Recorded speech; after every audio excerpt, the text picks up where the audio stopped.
আর আমাদের two sisters devotional চ্যানেলের পক্ষ থেকে আপনাদের সবাইকে আন্তরিক শ্রদ্ধা। আশা করি সবাই ভালো আছেন। সবাই ভালো থাকুন, সুস্থ থাকুন, আনন্দে থাকুন। শ্রীহরি শ্রীচরণে এই প্রার্থনা করি। আমি শ্রীমদ্ ভাগবত থেকে আপনাদের পাঠ করে শোনাচ্ছি। আমি দশম স্কন্ধ থেকে পাঠ করছি বিভিন্ন ছোট ছোট পর্বে। যাদের হাতের কাছে বই নেই, চোখের সমস্যার কারণে পড়তে পারেন না, তাদের জন্য আমাদের আন্তরিক নিবেদন। আমার আগের ভিডিওগুলো যদি আপনারা দেখেন তাহলে ধারাবাহিকতাটা বুঝতে পারবেন। আজ ভগবান শ্রীকৃষ্ণের বাল্যলীলার একটি রোমাঞ্চকর কাহিনী পড়তে চলেছি।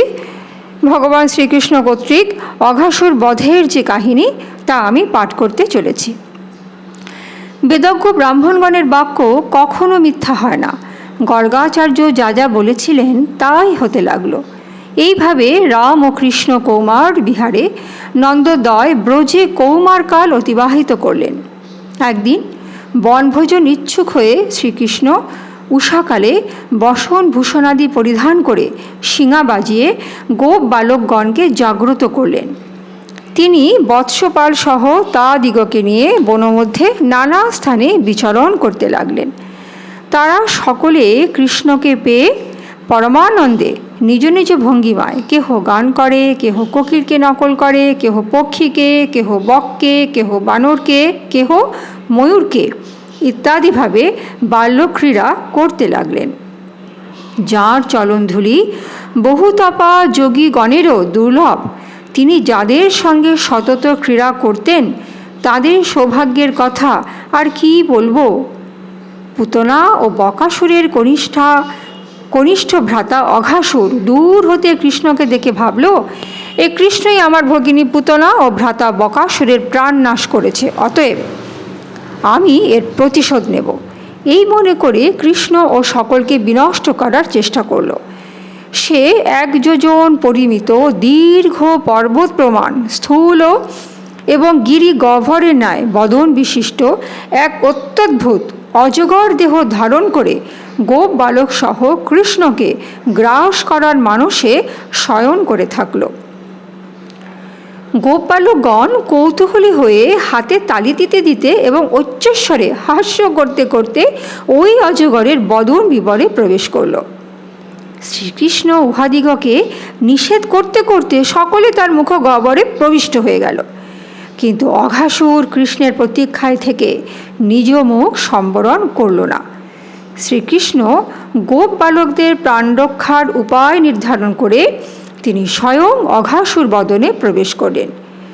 এই দেখে মেঘান্তরিত দেবগণ ভীত হয়ে হায় হায় করতে লাগলেন। কিন্তু যখনই অঘাসুর তার দেহ সম্বরণ করতে উদ্যত হলো, তখনই কৃষ্ণ তার দেহ বিবর্জিত করে তার গলছিদ্র আবরণ করলেন এবং সুদীর্ঘ ও সুদৃঢ় ব্রজকিলের ন্যায় লম্বিতভাবে অবস্থিত হয়ে তার মুখ সম্বরণের শক্তি লোপ করে দিলেন। তার নাসামূল বিবর অবরুদ্ধ হয়ে যাওয়ায় শ্বাস রোধ হয়ে গেল। দেখতে দেখতে নয়নদ্বয় বহির্গত হলো। যন্ত্রণায় ছটফট করতে করতে প্রাণবায়ু বহির্গত হলো। শ্রীকৃষ্ণ সকল দিক উজ্জ্বল করে বয়স্যগণ সহ উহার উদর হতে নির্গত হওয়া মাত্র অসুরের জ্যোতি স্বীয় তেজে কৃষ্ণাঙ্গে বিলীন হয়ে গেল। যখন শ্রীকৃষ্ণ অঘাসুরের বদন বিবর হতে বেরিয়ে এলেন, তখন দেবগণ পরমানন্দে জগৎপালকে অভ্যর্থনা জানালেন।